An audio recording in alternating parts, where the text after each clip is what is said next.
Clinton and the Uranium One story. The presidential election of 2016 is over and done with. Donald Trump was elected president. There are certain people who want to distract us and keep bringing up the allegations about Hillary Clinton, who allegedly sold 20% of the U.S.'s uranium to Russia. I do not know the precise number, but Bill Clinton was paid approximately $700,000 at the time of the Uranium One deal, and the Clinton Foundation was given approximately $200 million. The allegations about the Uranium One deal are nothing but fluff. It goes to show how ignorant the members of our media are. This is particularly true of the people from Fox News.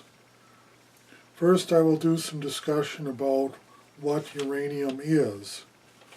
Uranium is an element. Its atomic number is 92. That means that there are 92 protons in the nucleus of a uranium atom. There are isotopes of various types of atoms. There are two naturally occurring isotopes with regards to uranium. They are uranium-235 and uranium-238. Uranium-235 has 143 neutrons in its nucleus, and U-238 has 146 neutrons in its nucleus. In its naturally occurring state, uranium has about 0.7% U-235 and 99.3% U-238. U-235 is more unstable than U-238. It is the radioactive isotope which is used for nuclear power and nuclear weapons. To be useful for generating power, the uranium has to be enriched to the extent that it is at least 3% U-235. To be enriched for use as a nuclear weapon, it has to be enriched to 90% U-235. When nuclear reactions take place, they release considerably more energy per reaction than chemical reactions. Since U-235 and U-238 are chemically the same, you can't use chemical processes to separate them. The way you separate U-235 from U-238 is you react the uranium with fluoride. Fluoride is that substance which attacks our precious bodily fluids. The product of the reaction of uranium with fluoride is UF6, which is a gas at room temperature. For all those who remember the ideal gas law from high school or other chemistry, it is PV equals nRT, where P equals the pressure, V equals the volume, N equals the number of moles, R is the gas law constant, and T is the temperature in an absolute temperature scale. Since PV is an energy unit, you can calculate the kinetic energy of each gas molecule on average. Since in Newtonian physics, and you don't have to do a correction because the speeds are considerably less than the speed of light, the kinetic energy equals to 1/2 the mass times the velocity squared. Based on that, you can predict Graham's law, which is the rate of diffusion of gas molecules is inversely proportional to the square root of the mass of its particles. That effectively means that U-235F6 diffuses much faster than U-238F6. because it is lighter. When you hear about centrifuges used for enriching uranium, this is essentially what they are talking about. When they started out separating U-235 from U-238 during the Manhattan Project, they put the gas through long tubes, and the U-235F6 would become more concentrated at the end of the tube. They kept doing this over and over again. Just having uranium is nearly worthless. To make it worth something, you have to separate the U-235 from the U-238. That is not easy. Just ask the Iranians who are trying to do it, and it's taken them a long time. During the height of the nuclear arms race, the Soviet Union had about 40,000 nuclear warheads, and we had about 30,000 nuclear warheads. Currently, the Russians have about 7,000 nuclear warheads, and we have about 6,800 nuclear warheads.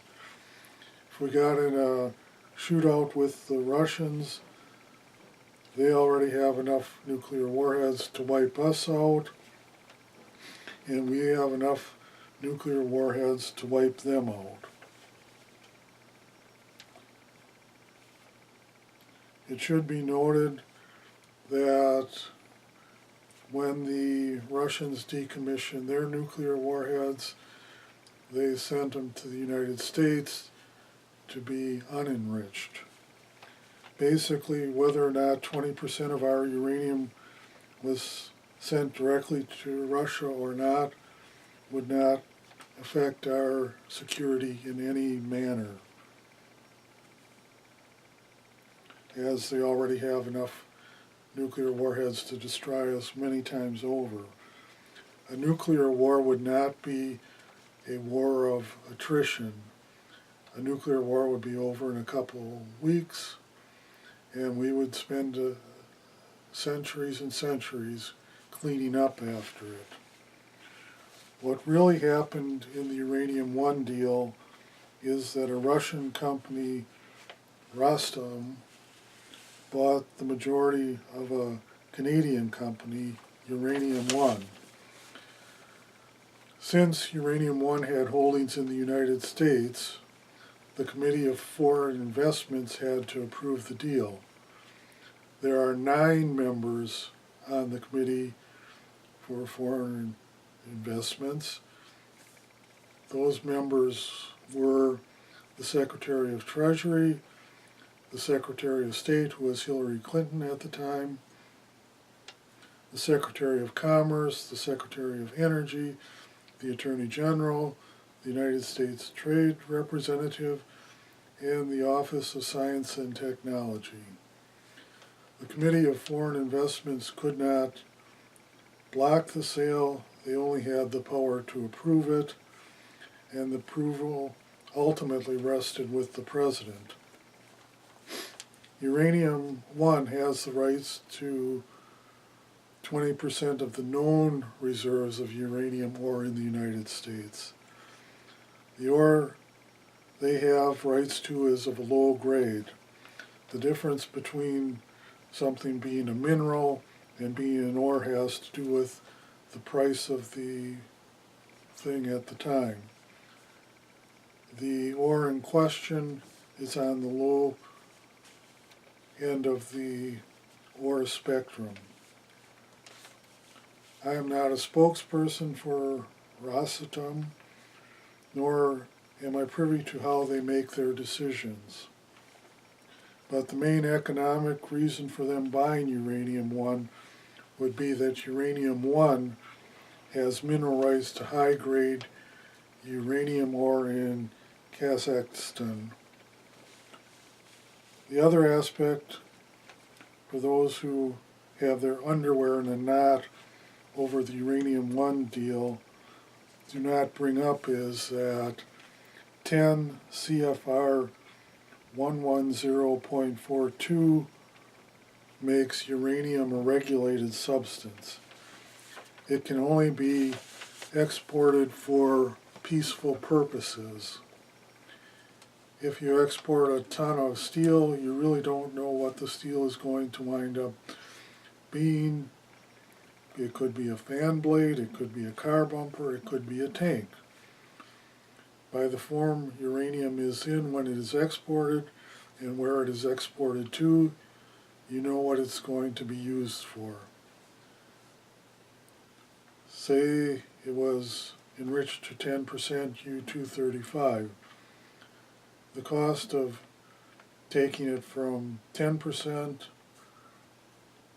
U-235 to 90% U-235 is mostly in the process of doing the enrichment.